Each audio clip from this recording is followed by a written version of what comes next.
Welcome to Praja television news బులెటిన్ల ముందుగా headlines. రాజన్నపేటలో సీఎం రేవంత్ రెడ్డి చిత్రపటానికి ఘనంగా పాలాభిషేకం.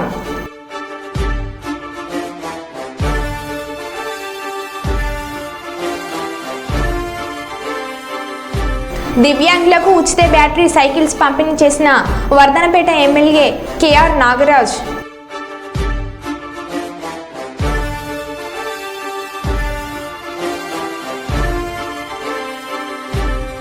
బీసీ ఎస్టీ హాస్టళ్లను ఆకస్మిక తనిఖీలు చేపట్టిన ఎమ్మెల్సీ డాక్టర్ కంచెల శ్రీకాంత్.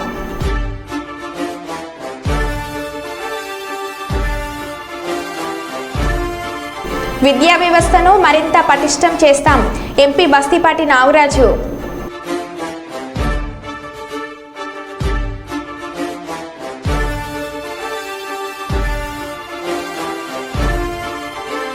కాల్వ శ్రీరాంపూర్ పోలీస్ స్టేషన్ను సందర్శించిన సిపి.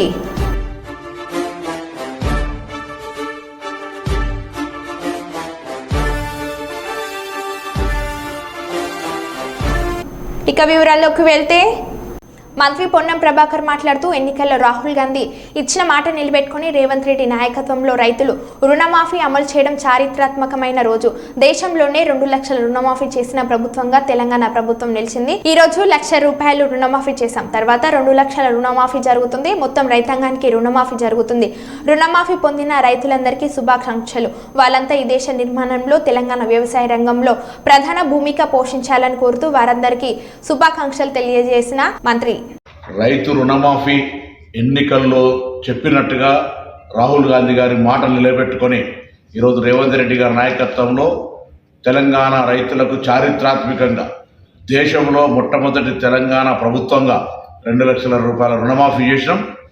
ఈరోజు 1,00,000, వారం 10 రోజులు 1,50,000, దాని తదుపరి 2 లక్షలు మొత్తం రైతాంగానికి అందరికీ రుణమాఫీ జరుగుతుంది. ఈరోజు రుణమాఫీ పొందినటువంటి వాళ్ళందరికీ శుభాకాంక్షలు. వాళ్ళందరూ కూడా ఈ దేశ నిర్మాణంలో తెలంగాణ వ్యవసాయ రంగంలో ప్రధాన భూమిక పోషించాలని కోరుతూ వారందరికీ నా శుభాకాంక్షలు. మీ పొన్నం ప్రభాకర్. జిన్నారంలో ఎమ్మెల్యే మహిపాల్ రెడ్డికి చేదు అనుభవం జరిగింది. గత 10 సంవత్సరాలుగా పార్టీకి కష్టపడ్డ వారికి కాకుండా స్వార్థ రాజకీయాల కోసం పార్టీలోకి వచ్చి అధికారం చెలాయిస్తామంటే ఊరుకునే ప్రసక్తి లేదంటున్న కాంగ్రెస్ శ్రేణులు.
అన్నదాతల కళ్ళల్లో ఆనందం చూడటమే ప్రజాప్రభుత్వ లక్ష్యమని కాంగ్రెస్ పార్టీ సీనియర్ నాయకులు మిన్పాల ప్రకాష్ రావు, అంతటి అన్నయ్య సాయిర్ మహేందర్లు అన్నారు. 2 లక్షల రైతు రుణమాఫీ చేయడం సంతోషమని కాంగ్రెస్ పార్టీ అగ్రనేత రాహుల్ గాంధీ ముఖ్యమంత్రి రేవంత్ రెడ్డి ఇచ్చిన మాట ప్రకారంగా ఇంద్రమ్మ రాజ్యంలో ఏర్పడిన కాంగ్రెస్ ప్రభుత్వం 2 లక్షల రూపాయల రుణమాఫీ అమలు చేయడం రాష్ట్ర చరిత్రలో సువర్ణ అక్షరాలతో లిఖించదగిన కార్యక్రమం అని కొనియాడారు. రైతన్నల కష్టాలు తీర్చడానికి అహర్నిశలు శ్రమిస్తున్న పెద్దపల్లి శాసనసభ్యులు చింతకుంట విజయ రమణరావు ఆధ్వర్యంలో రైతుల కళల్లో ఆనందాన్ని నింపిన ప్రభుత్వానికి రైతుల పక్షాన కృతజ్ఞతలు తెలిపారు. బీఆర్ఎస్ పార్టీ 10 ఏళ్లలో చేయని పని కాంగ్రెస్ పార్టీ అధికారంలోకి వచ్చిన 6 నెలలు గడవక ముందే రైతులకు 2 లక్షల రుణమాఫీ చేయడం గర్వించదగ్గ విషయం అన్నారు.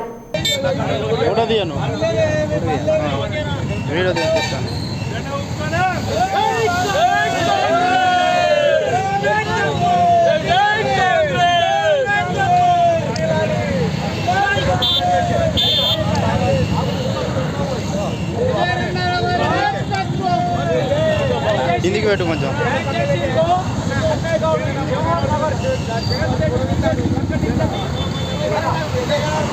మహేందర్ సార్, సతీష్ అన్న,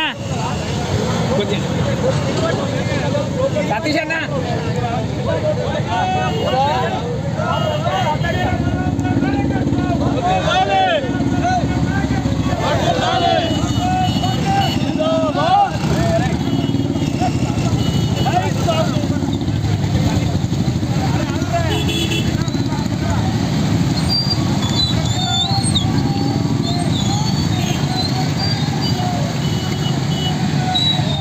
రాష్ట్ర వ్యాప్తంగా రైతులకు 2 లక్షల రుణమాఫీ చేయడం సంతోషకరమని అన్నారు. పెద్దపల్లి ఎమ్మెల్యే చింతకుంట విజయ రమణరావు రాష్ట్ర ఆర్థిక పరిస్థితి అధ్వానంగా ఉన్న ఇచ్చిన మాట ప్రకారం రైతు రుణమాఫీ చేస్తున్నామని పేర్కొన్నారు. రైతు రుణమాఫీతో పెద్దపల్లి నియోజకవర్గంలో దాదాపు 17,000 మంది రైతులకు లబ్ధి చేరుతుందని తెలిపారు. ఈ దశాబ్దపు అతిపెద్ద వేడుక రైతన్నలకు రుణమాఫీ పండుగని ఎమ్మెల్యే కొనియాడారు. రుణమాఫీ చేసిన CM Revanth Reddy, deputy CM బట్టి విక్రమార్క, జిల్లా మంత్రి శ్రీధర్ బాబు, రాష్ట్ర మంత్రులకు ఎమ్మెల్యే కృతజ్ఞతలు తెలిపారు. అనంతరం క్యాంప్ కార్యాలయం నుండి బైక్ ర్యాలీతో వెళ్లి జెండా చౌరస్తా వద్ద బాణసంచా పేల్చి సంబరాలు జరుపుకున్నారు.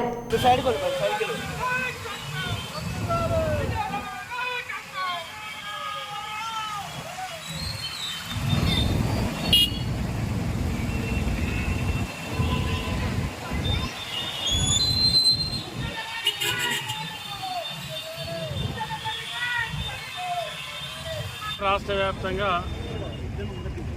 31,000 కోట్ల రూపాయలతోని రేవంత్ రెడ్డి గారి నాయకత్వంలో ఈ రాష్ట్రంలో రైతు రుణమాఫీ ప్రక్రియ కొద్దిసేపటి కిందనే ముఖ్యమంత్రి గారు ప్రారంభించడం జరిగింది.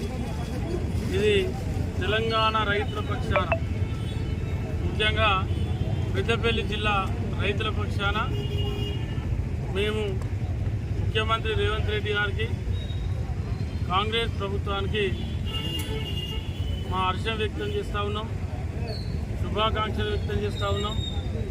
ఇంత పెద్ద నిర్ణయం తీసుకొని గతంలో ఎన్నడూ లేని విధంగా, గతంలో ఎప్పుడు మరి ఇంత పెద్ద ఎత్తున దాదాపు 31,000 కోట్ల రూపాయలు ఖర్చు పెట్టి 29 రాష్ట్రాలలో ఏ రాష్ట్రంలో కూడా రైతులకు సంబంధించినటువంటి రైతు రుణమాఫీ జరగలేదు. మరి వాళ్ళ జరిగింది అని అంటే అది నిజంగా కూడా 5 ఏళ్ల వైసీపీ పాలనలో జగన్ కడుతున్నవి ఇల్లు కాదు ఊర్లు అంటూ కోట్ల రూపాయలతో ఫేక్ ప్రచారం చేసుకున్నారు. జగన్ వాస్తవంగా కట్టిన ఇల్లు ఇసుక గుళ్ల కంటే ఘోరంగా ఉన్నాయని మాజీ మంత్రి దేవినేని ఉమామహేశ్వరరావు అన్నారు.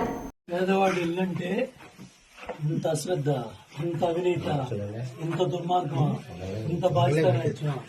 ఒక పేదవాడు సామాన్యుడి ఇల్లు అది కిచెన్ అండి, ఇది కిచెన్, గ్యాస్ స్టవ్ కూడా పట్టదు.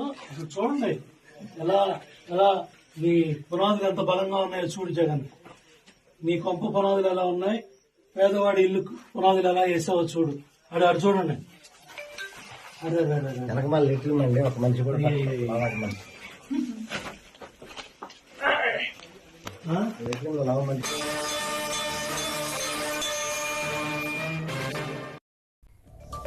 పేరేచర్లలో నాసిరకంగా జగనన్న కాలనీ ఇళ్ల నిర్మాణం, పేకమేడల్లా కూలిపోతున్న గుత్తేదారులకు బిల్లుల చెల్లింపు.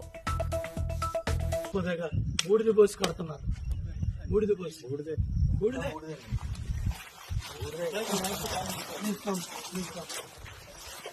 చేతులు ఏళ్ళు పడతాయి హౌస్ కన్స్ట్రక్షన్ అదే నాది పడి మనకి ఎవరితో ఏం మాట్లాడాలో నేను అదే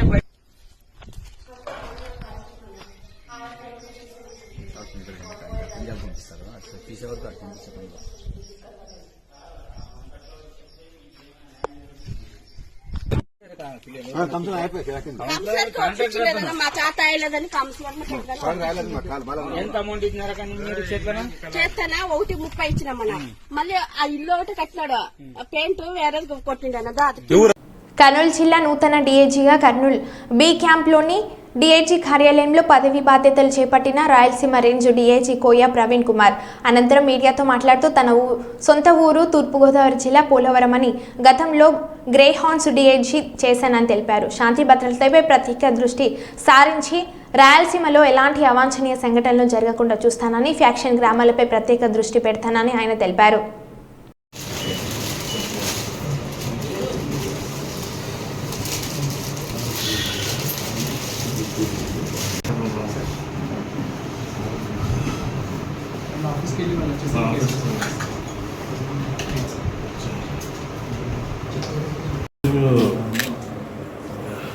అడిషనల్ ఎస్పీ విజయనగరం, మూడవది వైజాగ్ రూరల్ ఎస్పీ విజయవాడ, ఆ తర్వాత అడ్మినిస్ట్రేటివ్ పోస్ట్ వాడరేవుల డైరెక్టర్, సీపోర్ట్స్ డైరెక్టర్, ఆ తర్వాత పీటీఓ తర్వాత ఆక్టోపస్ తర్వాత బెటాలియన్ తర్వాత డిఐజీ గ్రే హార్న్స్, డిఐజీ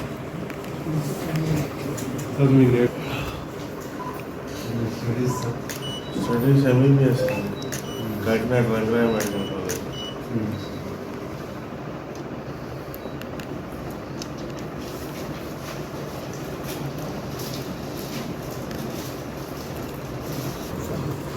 అది వారం రోజులు.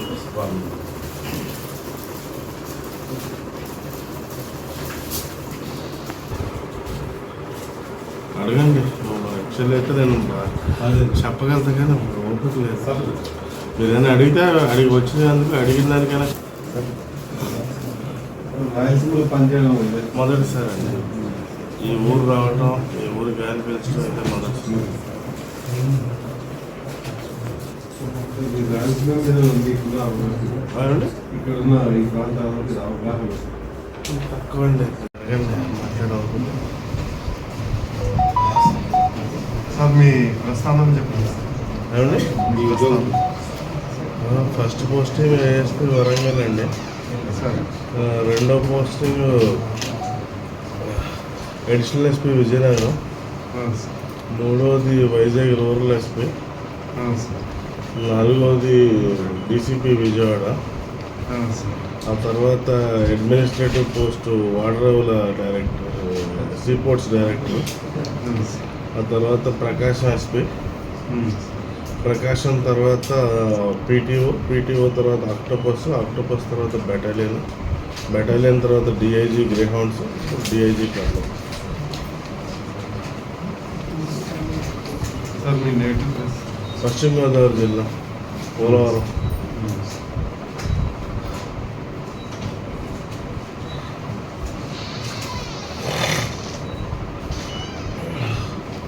స్టడీస్ ఎంబీబీఎస్ అండి, కాకినాడ రంగరాయ మెడికల్ కాలేజ్.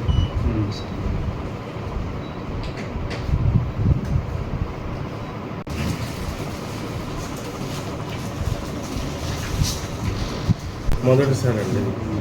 ఈ ఊరు రావటం, ఈ ఊరు గాలి పీల్చడం అయితే మొదటిసారి.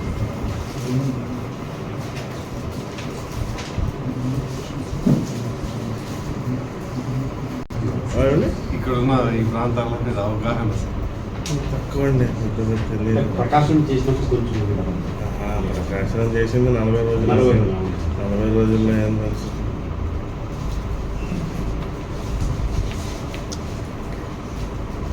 ఇప్పుడు ఎలక్షన్స్ అయిపోయినాయి, కొంచెం రాజకీయ కక్షలు పల్లెల్లో దీని మీద ఎటువంటి పర్యవేక్షణ చేస్తామండి. అన్ని హాస్పిటల్ అన్నీ చేస్తాం, వ్యాక్సిన్ అన్నీ చూస్తాం.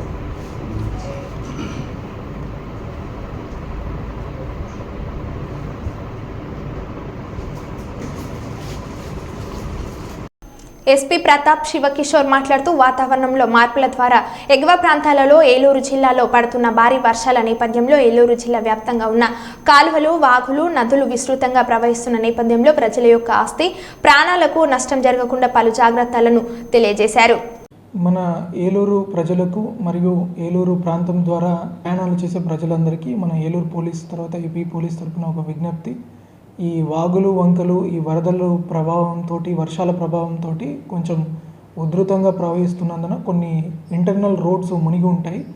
అవి కొంచెం త్వరగా వెళ్ళాలన్న ఆతృతతోటి కొందరు ప్రయాణికులు సాహసం చేయడానికి ప్రయత్నిస్తుంటారు. దయచేసి అట్లాంటివి చేయొద్దు. పోలీస్ పికెటింగ్ కూడా పెట్టడం జరిగింది. అయినా కూడా ప్రజల తరపున కూడా అలాంటి వాగులు వెహికల్స్తో కానీ నడకతో కానీ దాటడానికి ప్రయత్నం చేయవద్దు. ఇలాంటి ఇన్సిడెంటే మనకి ఇప్పుడు చూసుకుంటే చాలా లక్కీగా ఒక 5 మెంబర్స్ని వేలేరుపాడు మండలంలో అతి కష్టం మీద రెస్క్యూ చేయగలగడం జరిగింది. కాబట్టి ఇట్లాంటి ఇష్యూస్ ఉన్నాయి. కాబట్టి ఈ వాగుల్ని మీరు దాటడానికి అనవసరమైన సాహసం చేయొద్దు. ఈ వరదలు, వానలు వృద్ధి తగ్గే వరకు మీరు ప్రయాణాలను కొంచెం రిస్ట్రిక్ట్ చేసుకుంటే మంచిదని మా విజ్ఞప్తి. Thank you. దేవరపల్లిలో మునుపెన్నడూ లేనంతగా విపరీతంగా వర్షంతో రోడ్లు జలమయం కావడంతో వాహనదారులు, ప్రయాణికులు తీవ్ర అవస్థలు పడుతున్నారు. ఎస్బీఐ బ్యాంక్ లోపలికి చేరిన వర్షపు నీరు.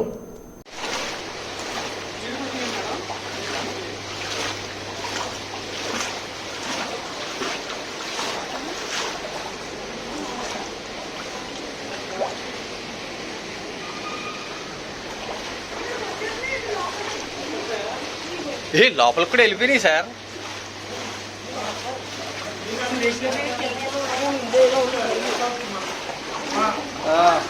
అందరూ నీళ్ళల్లో ఉన్నారు. మళ్ళీ మొత్తం అంతా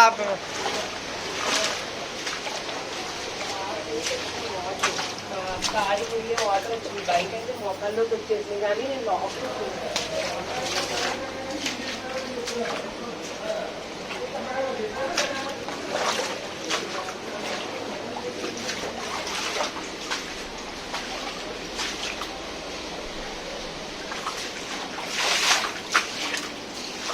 తెలంగాణ రాష్ట్ర ఆర్యవైశ్య మహాసభ నూతన కార్యవర్గం నియామానికి ఎన్నికలు అనివార్యమైతే ఉత్తర తెలంగాణలోని వరంగల్ జిల్లాకు అవకాశం ఇస్తూ ప్రస్తుతం మహాసభలలో సీనియర్ కార్యదర్శి పదవిలో సేవలందిస్తున్న వంగేటి అశోక్ కుమార్ అధ్యక్షుడిగా నియమించాలని కోరుతూ ఉమ్మడి వరంగల్ జిల్లా పరిధిలోని 6 జిల్లాల ఆర్యవైశ్య మహాసభల అధ్యక్ష కార్యదర్శులు, స్టేట్ కౌన్సిల్ సభ్యులు ఏకగ్రీవంగా తీర్మానం చేశారు. వరంగల్లో నిర్వహించిన ఉమ్మడి వరంగల్ జిల్లా ప్రతినిధుల సమావేశంలో తీర్మానం చేసుకుని రాష్ట్ర మహాసభలకు పంపించారు. రాష్ట్ర మహాసభ అధ్యక్షుడు అమరవాది లక్ష్మీనారాయణ నాయకత్వంపై మాకు సంపూర్ణ విశ్వాసం ఉంది అని ఆర్యవైశ్యులు అన్నారు.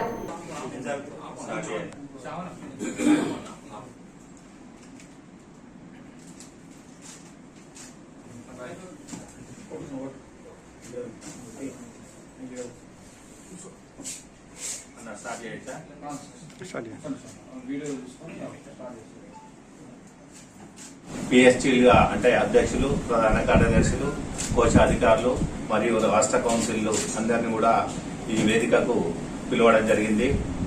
జనగాం, ములుగు, భూపాల్పల్లి, మహబూబాద్, వరంగల్ జిల్లా మరియు హనుమకొండ జిల్లా మొత్తం 6 జిల్లాల సందర్భంలో ఈరోజు ఈ సమావేశం, ఈ వేదిక ఏంటంటే రాష్ట్ర కార్యవర్గంలో మొన్న 9వ తారీఖు నాడు జూలై నెలలో 18 మందితోటి ఈసీ మీటింగ్ ఏర్పాటు చేయడం జరిగింది. అట్టి మీటింగ్లో మేమందరం కూడా ఈ సబ్జెక్ట్, ఎన్నికల సబ్జెక్టు విషయమే కానీ అన్ని విషయాలు మాట్లాడితే అందులో ఒక మిదిదొడ్డి శ్యామ్ వారు ఒక్కరు మాత్రమే కొంత మాట్లాడడం జరిగింది.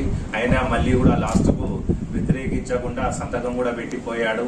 కానీ అప్పుడే అనుకున్న మాట ఏంటంటే 35 కోట్ల నుంచి 40 కోట్ల రూపాయల కార్యక్రమం అంటే మన బాగాయతులో, ఉప్పల్ బాగాయతులో 5 ఎకరాల ల్యాండ్ ఇచ్చారు కాబట్టి అటు ల్యాండ్లో బిల్డింగ్ కన్స్ట్రక్షన్ మరియు ఫంక్షన్ హాల్ మరియు అన్ని విధాల, ఎందుకంటే కొన్ని సంఘాలు వచ్చాయి కాబట్టి ఎవరి వాళ్ళకు రూమ్లు కూడా అరేంజ్ చేసుకుంటూ చేయాలనే సందర్భాన్ని పురస్కరించుకొని 17 మందికి 17 మంది కూడా ఏకీభవించి అదే అమరావతి లక్ష్మీనారాయణ గారిని కొనసాగించుకుంటూ కార్యవర్గాన్ని కొంత మార్పులు చేర్పులు చేయమని చెప్పడం జరిగింది. అందరం కూడా దానికి సరే అని చెప్పి అనుకున్నాం. ఆ తర్వాత ఈ నెల 20వ తారీఖు నాడు అన్ని జిల్లాల పిఎస్సీలను పిలిచి ముఖ్య కార్యవర్గాన్ని పిలిచి మీటింగ్ ఏర్పాటు చేసి కొనసాగేలా చూడాలనుకున్న సందర్భాన్ని పురస్కరించుకొని ఇంతలో అనుకోకుండా మిద్దితోటి శ్యామ్ గారు వారి జిల్లాకు పోయిన తర్వాత వ్యతిరేక పవనాలతోటి మాట్లాడడం జరుగుతుంది.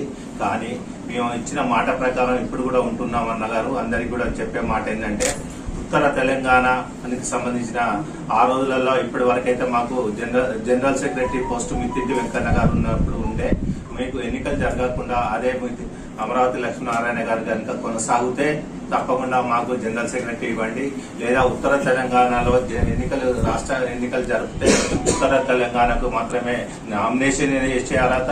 నామినేషన్ లో భాగంగా ఉత్తర తెలంగాణలో మాకే కార్యవర్గానికి రాష్ట్ర కార్య అధ్యక్షునిగా కొనసాగేలా చూడవలసిందిగా కోరుతున్నాం. ఎందుకంటే గతంలో దక్షిణ తెలంగాణ వరకే ఇప్పటి వరకు కూడా అక్కడి రాష్ట్ర అధ్యక్షులు కొనసాగుతున్నారు.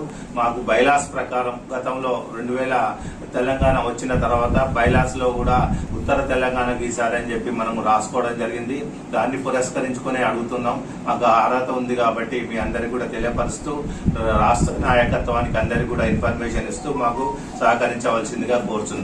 శుక్రవారం కాజీపేట దర్గాలోని బస్తీ దవాఖానాను జిల్లా కలెక్టర్ ఆకస్మికంగా తనిఖీలు చేశారు. ఈ సందర్భంగా బస్తీ దవాఖానకు సంబంధించిన గదులను వైద్యులు సిబ్బంది ప్రజలకు వైద్య సేవలు అందించే రికార్డులను కలెక్టర్ తనిఖీలు చేశారు. వైద్యులు సిబ్బంది హాజరు గురించి కలెక్టర్ ఆరా తీశారు. వైద్య సేవల కోసం అక్కడికి వచ్చిన పేషెంట్లతో మాట్లాడి ఆసుపత్రిలో అందిస్తున్న సేవలను, మందుల లభ్యత వివరాలు అడిగి తెలుసుకున్నారు. ఈ సందర్భంగా వైద్యులు సిబ్బందితో కలెక్టర్ ప్రావీణ్యం మాట్లాడుతూ వైద్య సేవల కోసం వచ్చే వారికి ఎటువంటి అసౌకర్యాలు కలగకుండా భరోసాను అందించాలని కలెక్టర్ సూచించారు.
జిల్లాలో సుపరిపాలనలో మరో అడుగు ముందుకు వేయడమే లక్ష్యంగా జిల్లా కలెక్టర్ డాక్టర్ వినోద్ కుమార్ విఐఏఎస్ మరో మంచి ఆలోచనకు బీజం వేశారు. ప్రభుత్వంలోని అన్ని శాఖల పరిధిలో మంచి ఫలితాలు సాధించడమే లక్ష్యంగా జిల్లాలో ఉన్న దాదాపు 103 శాఖల పరిధిలో రోజువారీ నివేదికలు అందించే విధంగా చర్యలు చేపట్టారు. ఆయా శాఖల పరిధిలో అమలవుతున్న కేంద్ర ప్రభుత్వ పథకాలు, అభివృద్ధి, ఇతర కార్యక్రమాలు తదితర అంశాలపై రోజు మానిటరింగ్ చేసేలా దృష్టి సారించారు. ప్రతిరోజు డ్రైవ్ చేయడం ద్వారా మంచి ఫలితాలు వస్తాయని, దీని ద్వారా జిల్లాను అభివృద్ధి పదంలో నడిపేందుకు అవకాశం ఉంటుందని ఆలోచించి రోజువారీ నివేదికలను అన్ని శాఖలు అందించేలా జిల్లా కలెక్టర్ చర్యలు చేపట్టారు.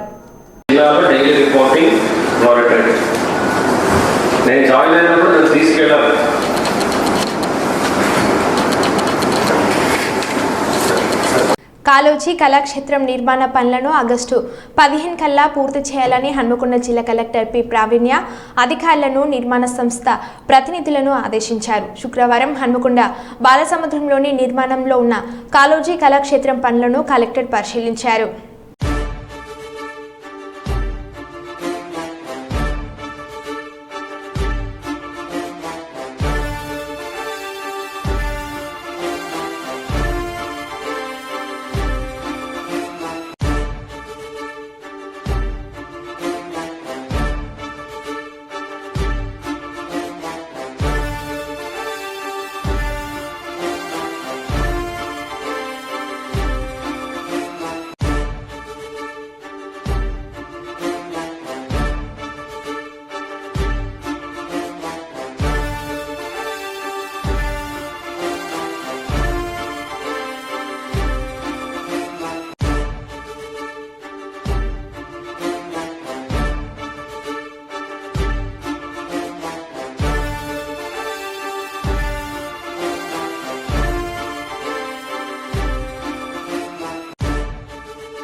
మరో బులెటిన్లో మళ్ళీ కలుద్దాం. Stay tune.